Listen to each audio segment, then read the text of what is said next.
What's up for March?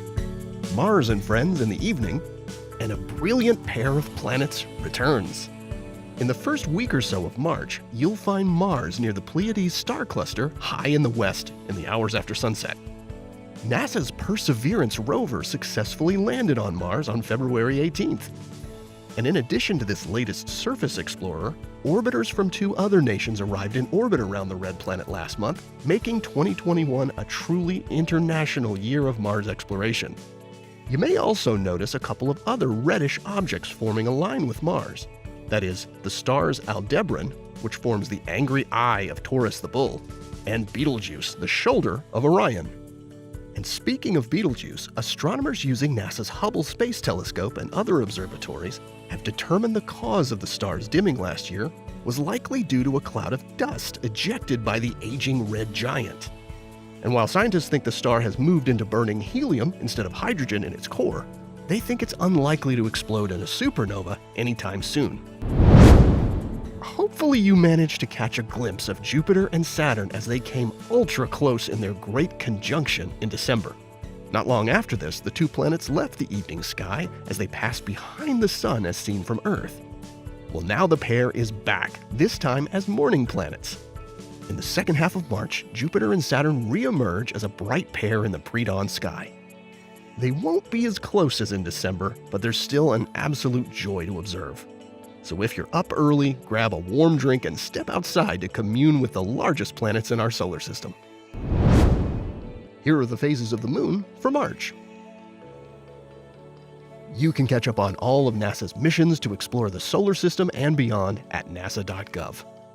I'm Preston Dykes from NASA's Jet Propulsion Laboratory, and that's what's up for this month.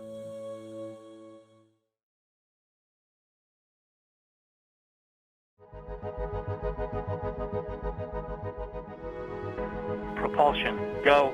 EDL phase lead, go. We have deemed Perseverance ready to execute entry, descent, and landing on her own. Confirmation of entry interface.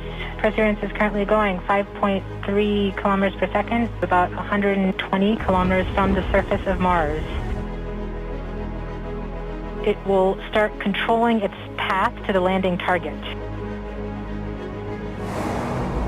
Parachute has deployed and we are seeing significant deceleration.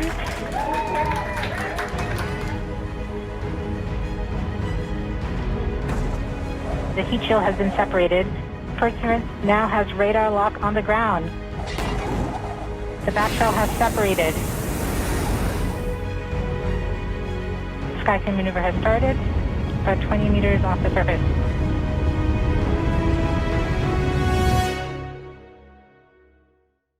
Tango Delta, nominal. Touchdown confirmed. Perseverance safely on the surface of Mars, ready to begin seeking the sands of past life.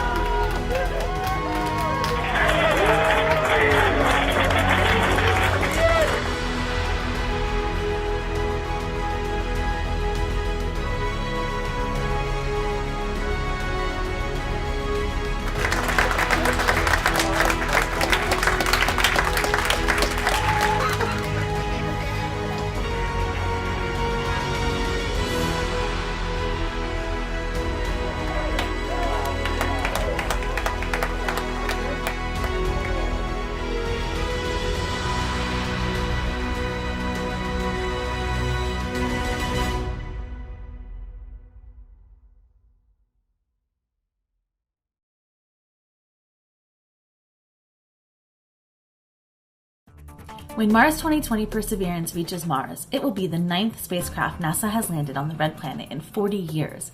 It is incredibly difficult to land a spacecraft on another planet, and NASA wants to send humans to Mars one day in the not too distant future. So I've asked entry, descent, and landing expert Michelle Monk just what it is that makes landing on Mars so difficult, how we're able to do it, and what technologies we'll need in the future to put humans on Mars. When we think about landing humans on Mars, we're going to have to land the equivalent of a 2-story house. When we reach the Mars atmosphere, we're traveling about 13,000 miles an hour. And so to slow down all that mass, we're going to need a large heat shield. Right now we use heat shields that can fit inside our launch vehicle shroud, but we need something much bigger. We're using the concept of a hypersonic inflatable aerodynamic decelerator, or HIAD, an inflatable heat shield that is folded up inside the launch vehicle and then expands to encapsulate our vehicle and provide the area and the thermal protection we need against the excessive heat of entry. We're actually testing the HIAD next year at the 6-meter scale. That's the biggest heat shield that's ever entered an atmosphere. So we use a heat shield to protect the payload from high temperatures, but what do we use to slow the whole payload down? The answer, rockets. After we get through that high heating portion of the trajectory, we're still going about 2,000 miles an hour and need to slow down more. Parachutes just aren't effective. They'd have to be as big as a stadium. We have rockets with us to land softly on the surface, and we're just going to turn those rockets on a lot sooner than usual, at supersonic speeds. This has never been done at Mars. It's a very difficult condition to replicate and test at Earth, and so it's going to take a lot of analysis to make sure we understand how those rockets and their plumes are going to affect our vehicle and its control as we get closer to the surface. Some of those precision landing technologies that will need to land humans on Mars one day are already being developed and tested now. Yes, we need to precisely land, and we need to avoid hazards, both natural hazards like rocks and craters, and things that we've put on the surface earlier to support the humans. Both of those things are going to take some very advanced sensors. For precision landing, we're going to use terrain relative navigation to really pinpoint our location on the surface. Mars 2020 is actually flying that technology for the first time, so we'll get to see how it works. Then we're going to use a navigation Doppler LiDAR and a hazard detection LiDAR to get us down to the surface. The navigation Doppler LiDAR will give us a very precise velocity and distance to our landing site. The hazard detection LiDAR will give us a real-time map of the hazards in the area so that we can avoid them. But even once all of those precision landing sensors kick in, the landing is still not complete. We're still not on the ground yet. Now we're really close to the surface. We found our safe landing site and we're on our way down. But we have 8 huge engines under our vehicle pointed down at Mars, and they might dig a huge crater as we try to land. In order to understand the effect of these plume surface interactions, we're advancing our modeling tools and doing ground tests to anchor those computer models so that we can better predict what's going to happen. We're really excited about this area because it's also applicable to lunar missions. As we send small robotic landers up through human scale to the moon with Artemis, plume surface interactions will be very important. We can't easily test this large system in the right conditions at Earth, so we rely heavily on computer models and simulations to make sure that the system's going to work from entry all the way through landing.